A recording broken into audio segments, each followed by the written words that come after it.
Tonight on Missing Persons Unit, a Victorian sailor disappears at sea. Might actually jump in the water and just have a look underneath the yacht. Ron Anderson has either drowned or he's had to leave town in a hurry. He looked happier when I saw him. Yeah. Oh, OK.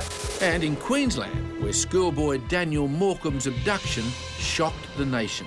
Must have been forced in. That's the only way he would have gone in. Well, now his family has the support of someone special. What they've had to endure has been beyond my comprehension. And where is pensioner Bernie Woods? He did swipe at one terminal yesterday. He hasn't left his wife's side in 43 years. Bernie, wherever you are, please come home. Plus the teenager who befriends total strangers. She thinks anyone wants to be her friend. Simone may have made one friend too many.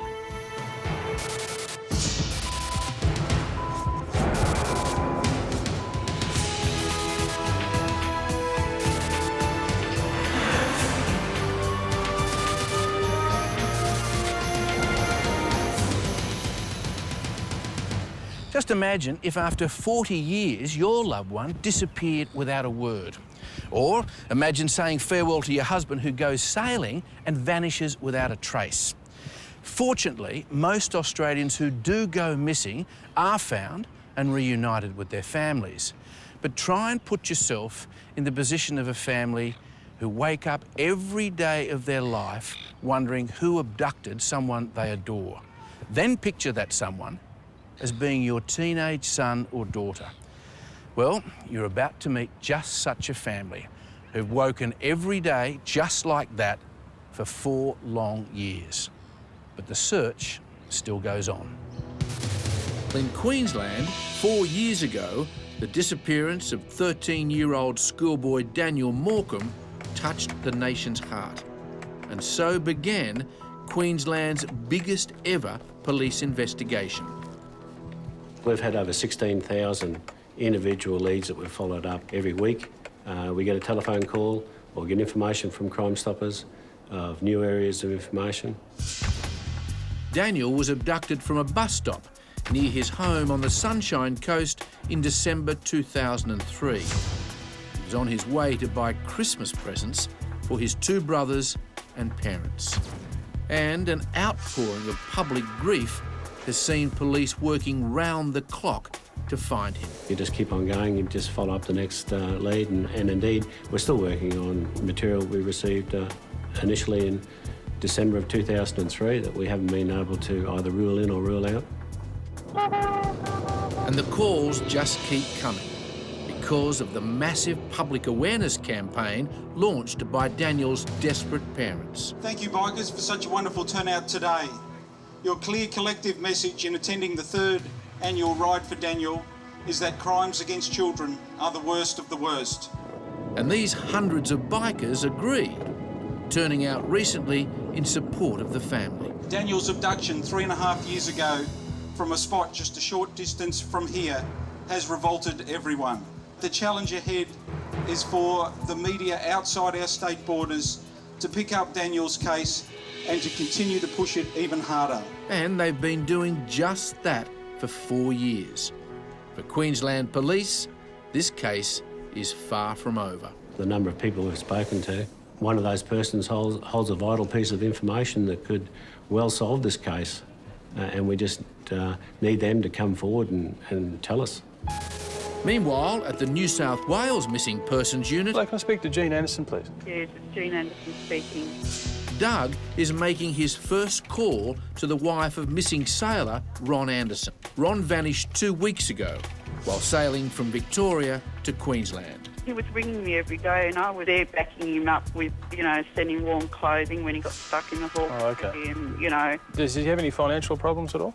No. I withdrew $1,000 and sent it to him probably about 3 to 4 weeks. OK. And that's the last money you sent him? Yeah. Just as worrying is police have found Ron's yacht abandoned in waters north of Sydney. We're going to attend the Port Stephens area and make inquiries with the local police there. Yeah. And certainly we'll be in contact with you in relation to the outcome of those investigations. Thank you. Okay. Bye. Bye-bye. It's out of character that he rings her regularly and she hasn't received a phone call from him for a week. He has a mobile phone. That mobile phone goes to Message Bank at the moment, and it's certainly a concern for the local police and myself. Back in Queensland, the ride for Daniel is over. But for the Morcombes and their sons Dean and Daniel's twin Bradley, the wondering is never over. Dean has moved out, so family dinners like this are even more important. Dean comes over maybe once or twice a week for dinner, but there's always one missing. It's always a bit too quiet, I think. And that's how it's been. Dad, what about on TV? Ever since Daniel, seen in this home video with Bradley, vanished nearly 4 years ago. We quickly realised that the only way to improve worse to better is to hold the family unit together as best you can. And over the journey, there's been a few laughs and some good times, and as I say, creating some new history, just the four of us. But as Denise says, we're always missing one, and we do our best to cope in those circumstances. And that empty chair is a constant reminder of their loss. Torn us all apart, and it's hurting everyone. Dad keeps a lot of his emotions in, but Mum, for a while there, she wasn't the best, as you could say. Dean's way of coping is through tattoos, dedicating one arm to his missing brother. The left arm's for him.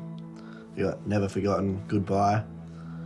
And yeah, it's like a cross with 3 candles, 2's lit, 1's out, because I think it was on your birthday, first birthday, after it happened, there was 3 candles and one of them kept going out. Daniel's twin, Bradley, feels a deeper pain. He has never spoken publicly about his feelings before tonight. Well, it's affected me a lot. Just see, because Dean's moved out, and so it's almost as if I'm a single child now. Yeah.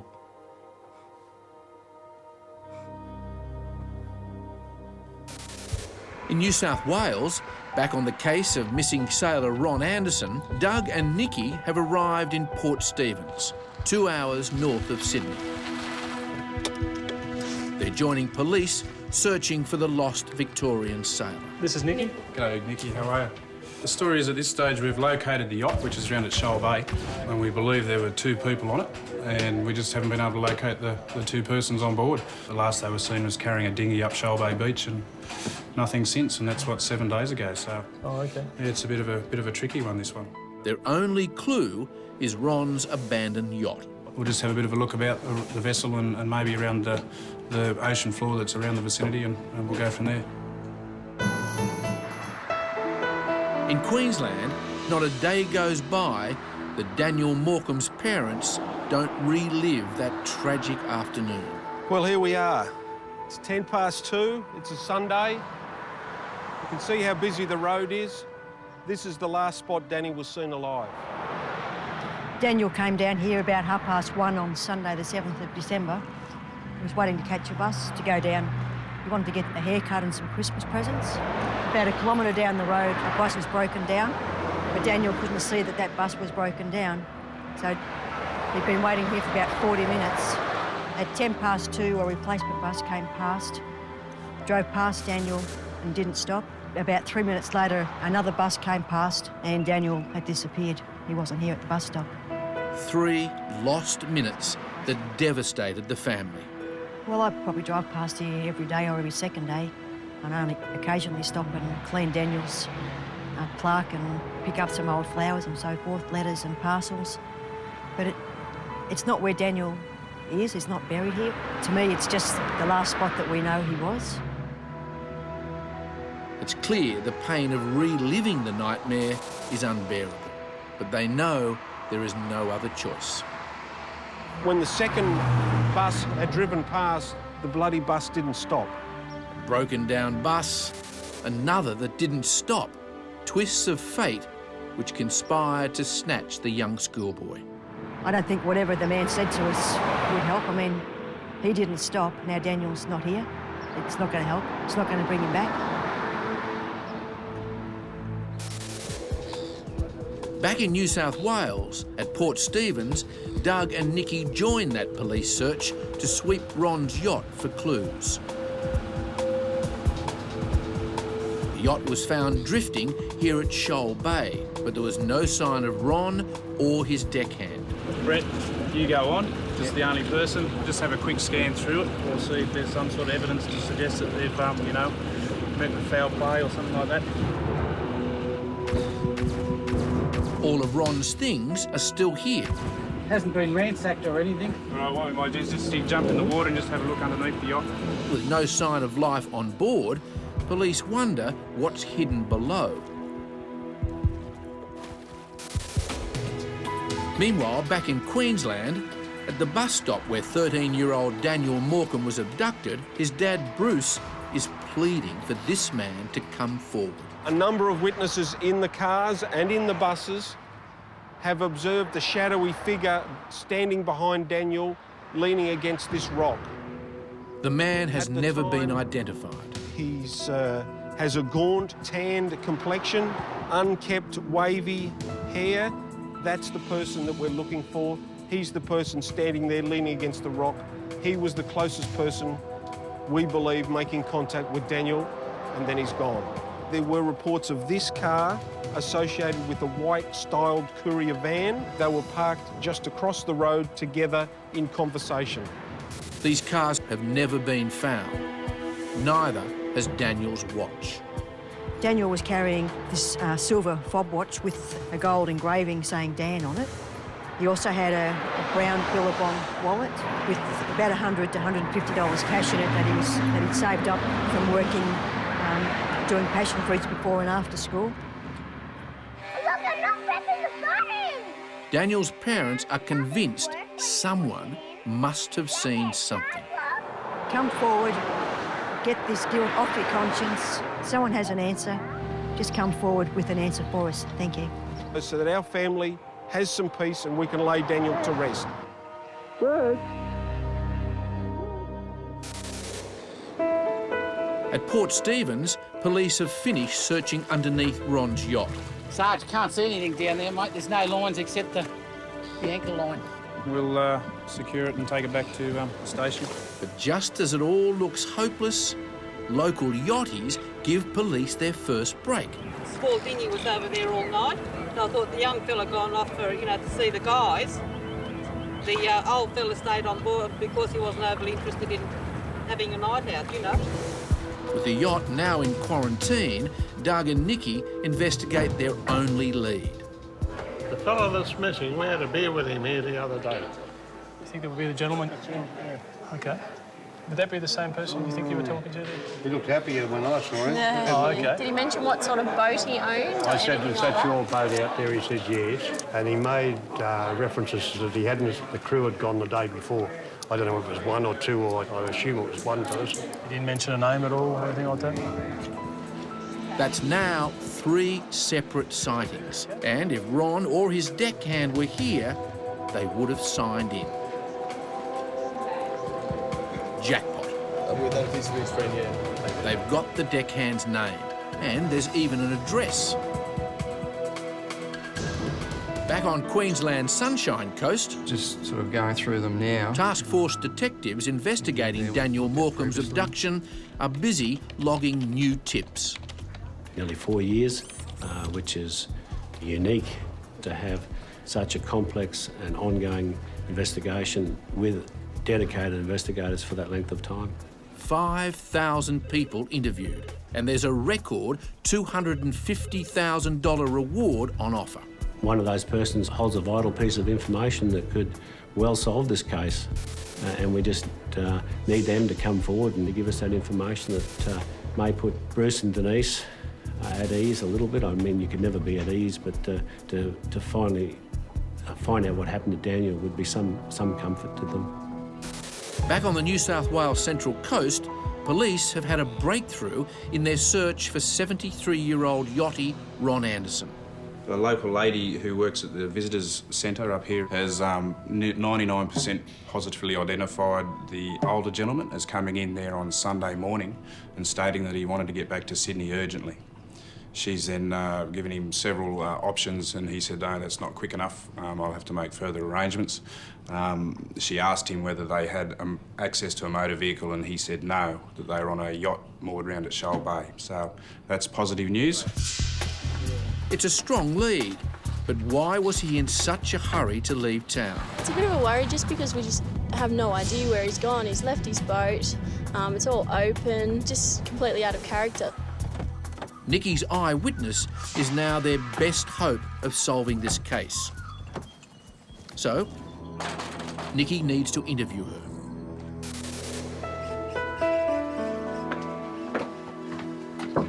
It's a significant day for Bruce and Denise Morcombe. Hi Denise, Hi, I'm Sarah, how are from you? the Federal Police. Nice to meet you. Nice to meet you too. Hey, Sarah. Hi Bruce, nice to Bruce. meet you. You too. Please, come in. Sarah Whalen is a counsellor working with the Australian Federal Police. She's developing a support program for friends and families of missing people. Can you tell me a bit more about what happened that day? This is the first time Denise and Bruce Morcombe have ever spoken to a counsellor. They do it in the hope that their experience will help others. I remember the boys got up and had breakfast, and I remember putting the clothes out on the line even,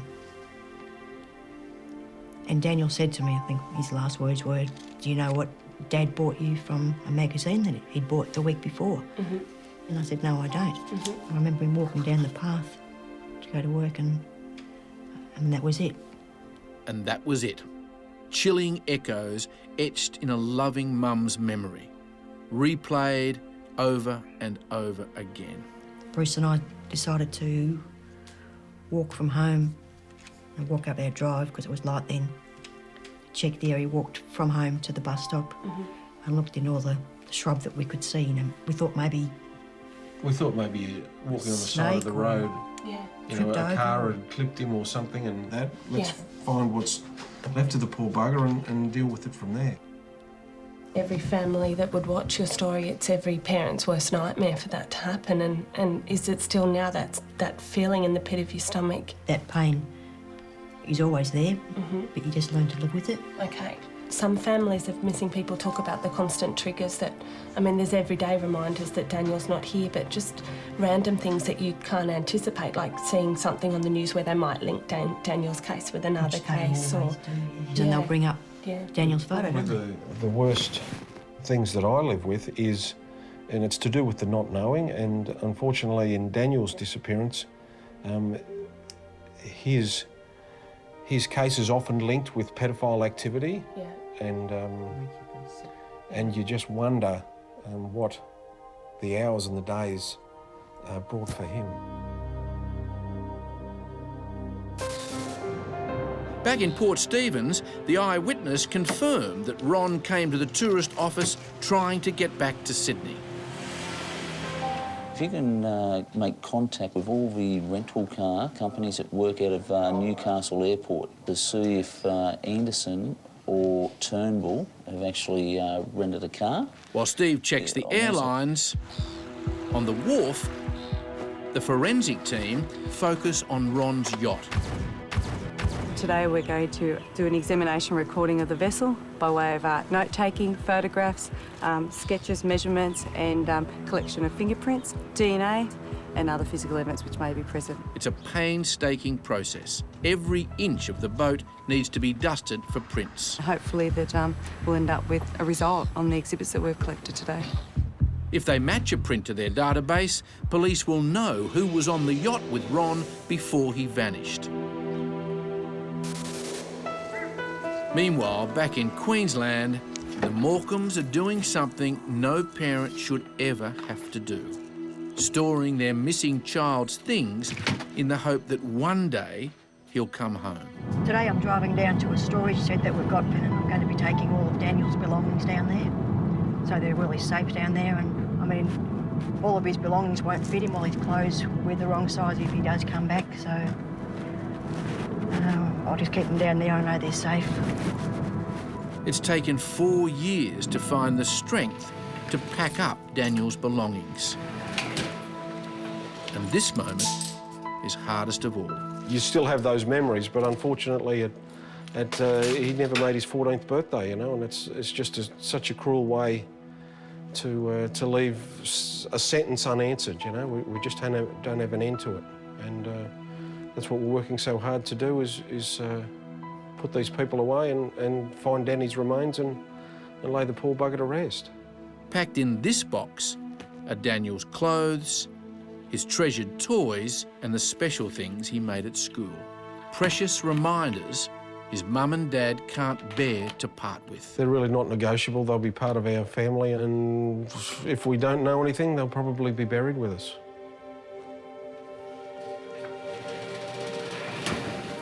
As they lock the door on memories of happier days, Bruce and Denise will continue to try and solve the mystery of Daniel's disappearance. In New South Wales, a new case has the Missing Persons Unit on full alert. Pensioner Bernie Woods has vanished, and Kelly is interviewing his frantic wife, Julie. We were standing in the kitchen, we were talking, and he said, oh, I'll just go and won't come back, I'll sleep in the car. I said, fine. And an hour later, I tried to ring him on the mobile, and there was nothing. And it's not like him to go away all night. He's never done it before. Yeah. In fact, Bernie hasn't spent a night away from his wife in 43 years. The report says that he's on some medication. Can you just explain to me what? He's on fluid tablets that he has to have because he's got Meniere's disease, and he's got to have his fluid tablet every day. And I know he didn't have any yesterday. And if he has too much, like tea or coffee or water, then he'll just drop. And if Bernie is on his own when he faints, he could die. We'll come out and visit you. It'll probably be about an hour. Okay. Okay, bye-bye. Bye, thank you. I'm really concerned at the moment. According to his wife, he requires some pretty serious medication in regards to an illness that he blacks out. So there's no time to lose. If Bernie collapses while he's driving, anything could happen. Meanwhile, back in Queensland, I've received your email with the Morcombes are still working to help families of missing people. Is that live at the minute, or has that still got a little bit of work to go on that? Bruce and Denise sold their business and their home so they could launch the foundation they named after their son. One of the aims of the foundation is educating children on child safety and abduction. So far, we've sent out around 500 DVDs all around Australia. And what we do with the schools, we ask them to show that to the different classes, and that way children have a good idea on protective behaviour messages. It's a huge step for one family, but the Morcombes believe it's a small price to pay if it saves just one child. That's why we keep sending out our DVDs on child safety and abduction, and just keep trying to reinforce that message to parents and the teachers and the school kids that it doesn't matter, Daniel was innocent and it can just happen to anyone, and we just don't want this to happen to another family. That's what drives us. Meanwhile, in New South Wales, on the case of missing pensioner Bernie Woods, his wife Julie hasn't told anyone else that her husband has disappeared. Hi, Julie, is it? So Kelly and Mark are her only support. I'm very worried about him. He's all I've got, and I'm all he's got. So I just thought he might have, after a day, to ring me, let me know where he is or if he's all right. But there's nothing. That's why I'm worried. Does he have any other family, like brothers or sisters or anything around the Sydney area? No. Nothing? No. Any close friends that he'd be likely to stay with? No. No friends, no. We go out together, we go bingo together. And in fact, because of Bernie's fainting illness, he and Julie do almost everything together. He just sort of blacks out for a couple of minutes. Because we went to bingo one day and he just sort of flopped on the table, and then he just got up and he had a headache. That's why I'm worried. Because I don't know if he had a tablet on Tuesday, but I didn't have it yesterday, and today's the second day, so I don't know what happened. Bernie was Julie's first and only love, and now she can't bear the pain of not being with him. We got married when I was 16, and we had rough times. We got through them now. So I don't know where he is. I just don't know. I'd walk and walk and walk anywhere just to find him. He's just gone. He's never done it before. First time ever. The Morcombes are doing what they do most days. Search for Daniel. We're out today with our banners. We've got the date for Daniel coming up on the 31st of October, so we like to put our banners and posters up as an awareness day, and this gives people a good chance to see what's happening with the foundation and what functions that we have on. Hundreds of posters promote the Day for Daniel and focus community awareness on his abduction.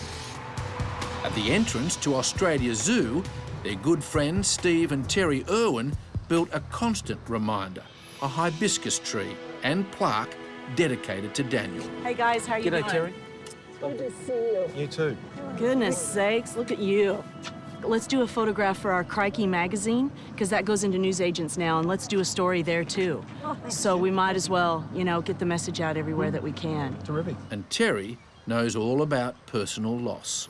Each person in their life will suffer some form of tragedy, but what they've had to endure has been beyond my comprehension.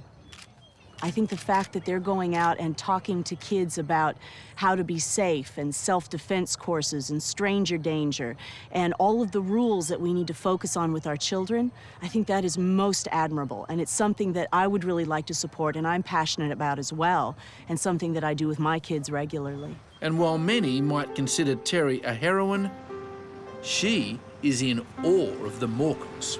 I think they're tremendous role models for anyone who is trying to accomplish the impossible, and I'm sure wouldn't see themselves as heroes, and that's what makes them so special. And so for us, kids are a #1 priority. I know over Bindy's birthday, we let kids come into the zoo free of charge because that's part of celebrating the family, and that's what Steve was all about. His family and the wildlife and environment, that was his life. And so we join the Morcombes in standing up to defend families and protect our children. And it's this kind of unwavering support that keeps Denise and Bruce going. Back in New South Wales, 4 hours into her search for Bernie Woods, Kelly has moved to his favourite bingo hall. Just to check if he'd been into the club in the last couple of days. Yeah. Are you able to check that? Yeah, I can, yeah, definitely. He did swipe at one terminal yesterday. Bingo. Kelly's hunch was spot on. Were we able to go in and just have a look at the back of a bingo game just to see if he's there? Oh, great. In the hall, it's heads down. All the regulars are here, doing what they love best. But Bernie is not here. He's now been missing for more than 24 hours. He's never been away from home for a night at all. So I don't know. Just don't know where he is. At the New South Wales Missing Persons Unit, a late-breaking case has everyone on edge. Yes, good morning. May I speak to Dallas, please? Constable Joe Dawson is calling the distraught mother of missing teenager Simone. Right, so you normally have contact with her? Not for 6 weeks. There was no argument or anything. She's just left. And what's even more worrying is that Simone suffers from bipolar. But she does have complex mental health conditions. Right. Is she on any medication for that? Whether she takes it or not is something I don't know. Now, does she have any specific areas that she normally goes to or friends that she would normally go to? No, she doesn't have any friends. It's part of her condition where she's not able to sustain friendship. Simone's mum, Dallas, also reveals Simone has the dangerous habit of picking up total strangers. And Joe knows that is asking for trouble. She's concerned that due to her mental health history, that she would meet somebody on the train and possibly go home with that person. That can lead into a dangerous situation, especially being a 17-year-old girl. It makes her a bit more of a victim. Meanwhile, over in Sydney's southwest, Kelly and Mark are back on the streets looking for pensioner Bernie Woods. He is in a car, so it does give him the ability to travel a long way in a relatively short distance of time. Without his medication, we're really concerned because it's been a couple of days now. He needs to go home. And just as it all looks hopeless, Kelly gets the call she's been waiting for. Hello? Oh, really? Did they just get that from the picture that we dropped off? Oh, great. All right, no worries. Thank you so much. Okay, bye. As a result of us putting the flyers out at Bonnyrigg Plaza, the pharmacy there has notified the police that Mr Woods filled out a prescription this morning for his medication. He's driving around and he's in the local area, so he's not too far away. It's just a matter of now trying to find him to get him home so his wife knows that he's okay as well. So, yeah, it's great news that he's having his medication.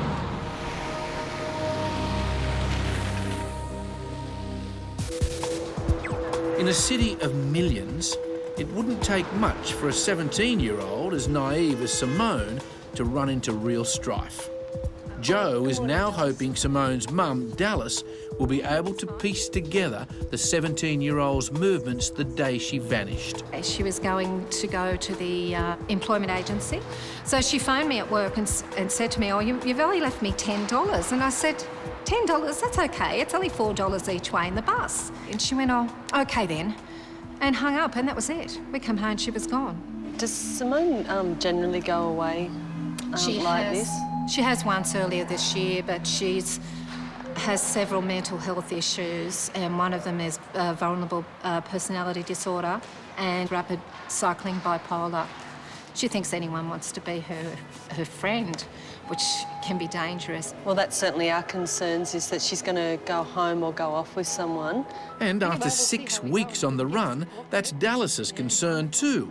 She just wants to know her daughter is safe and well. With that, I suppose it's just the not knowing, which makes it really difficult to carry on. But if we know that everything's OK, that'll be fine. That's all we need to know. Meanwhile, in her search for Bernie Woods, Kelly has raced over to the shopping centre where he bought medicine to prevent fainting only 2 hours ago.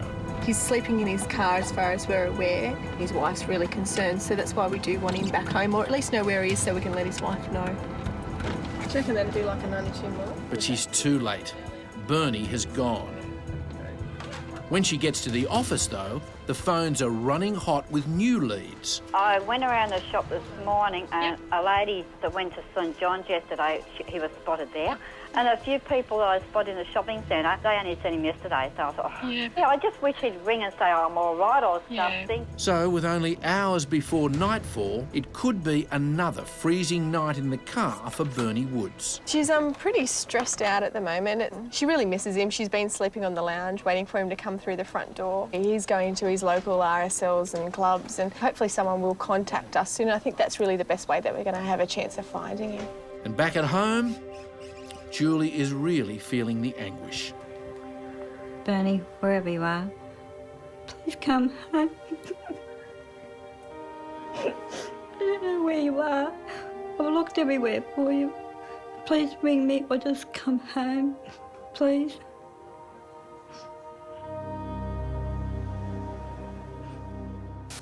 Across town, in the case of missing teenager Simone, Constable Joe Dawson has just had a breakthrough. Simone has been hiding in this house, just a few kilometres from her mum. Go knock on the door. There's 2 people there. Before they knock, Nikki checks the back in case Simone decides to do a runner. All right. Hi, how are you going? I'm Constable Dawson. I'm from the Missing Persons Unit. Just wanting to know if I can come in and make some inquiries. Yeah, no worries. Yep, no problems. Thanks for that. What? Hi, how are you going? Hi. No, hold on. Back at Simone's hideaway, the heat is well and truly on. You've been listed as a missing person. Yeah, I know that. Right, well, us as police need to cite you, all right, in person. That's why we're here. Police want to know what Simone's doing living here with these two, a 15 and 17-year-old. I kind of thought she didn't have a home. She was just moved in or some shit. we just thought she was here. We just walked in. She's like, hello, I'm on this. Yeah, made herself at home. She made herself at home. She cooked for us and shit, so we were happy. we just kick back and relax. After hours of negotiation, Joe has managed to talk Simone into coming home. 6 weeks after she ran off, Hi, Dallas. Simone is finally back with her mum. It's a delicate moment. Because Simone's a serial runaway, Dallas knows not to overreact. But she still wants answers. what was the excitement of living on the streets. It was just meeting people and how they live their life and comparing it to my life. I reckon it's a lot better to be home. From parents' point of view, because we're older, we see it as really, really dangerous. Like being pretty and all that, they just take advantage of you. Yeah. It's a great result, but achieved only after weeks of pain. I think it helps if the kids just nowadays just keep in contact, just a phone call. Yeah, you know, just a sign to say that they're okay. Meanwhile, in the search for Bernie Woods, there's been a breakthrough. We're heading back out to see Julie, Bernie's wife. We've got reports that Bernie turned up this morning. He's fine, he's back home, so we're going out to get some details and see what's been going on. Hey, Julie. How you doing? Julie, this is Adam. Hi, nice to meet you. Julie. Bernie, am I glad to see you? How you going? This is Adam. So how you feeling? Everything's calm? Yeah, we just sort out a few things, that's all. It's 43 years, we've been under a lot of pressure lately and it's just got to me. Yeah. A few things were said, so... Yeah. Can you tell me where you were, or...? I was in the hospital for a little while, not for long. They tested me for stress pains, told me to take it easy, and I met this guy in hospital and he offered me to stay there for a couple of days, so I went there. So when did you come home? This morning. This morning. This morning. It was an emotional moment for Bernie's loving wife. I opened the door, a big cuddle and kiss, and I loved him. And tears. A lot of tears, yeah. He got 1 foot in the door. That was all, 1 foot in the door. Yeah. And it's too quiet here without him. I'm not used to being on my own. And I love the company. Been apart? No, we've never been apart. We're always together. Always together. So it's hard when there's only two of you too. Yeah. There's lines and numbers and stuff, people you can ring and talk to that help when the stress gets too much. And it just helps. Sometimes it takes the cap off it. Yeah, it's good advice from Mark, but it looks like they won't be needing it. A 43-year-old love match, as strong as ever. It's great. Bernie's back with Julie, back where he belongs. The love affair continues, so we'll be on to another job.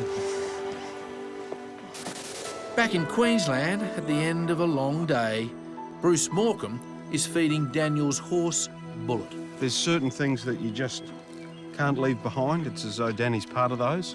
And one of those is, of course, his horse. It was probably his prized possession. It was something that comforted him. When you roused on him, you know, you'd sort of wonder where he's gone off to, and he'd be down talking to his horse. So he always talks to you. He sort of grunts and neighs, and it's as though Danny's talking to us. Come on. If we left him behind, it's as though we're leaving Danny behind. So he's always coming with us.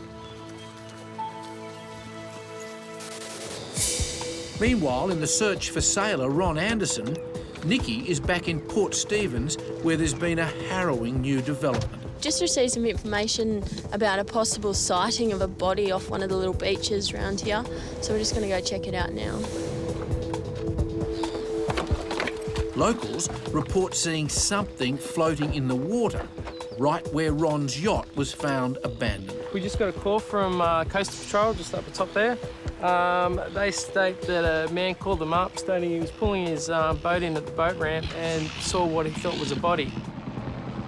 After 12 days, police wonder if they have finally found Ron Anderson.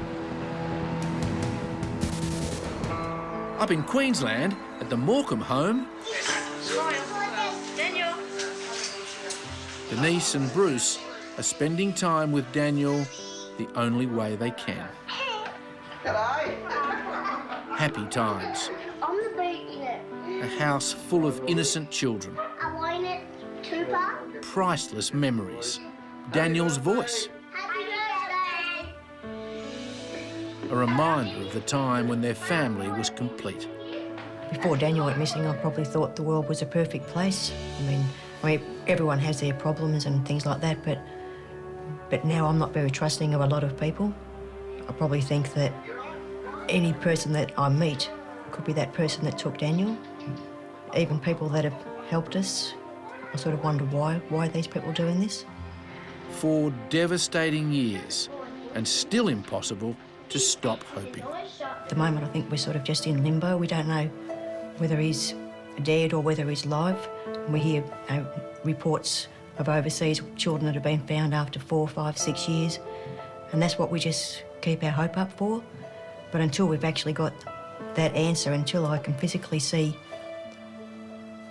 until the police can physically tell me they've found Daniel's remains, I don't think I can really believe that he is dead.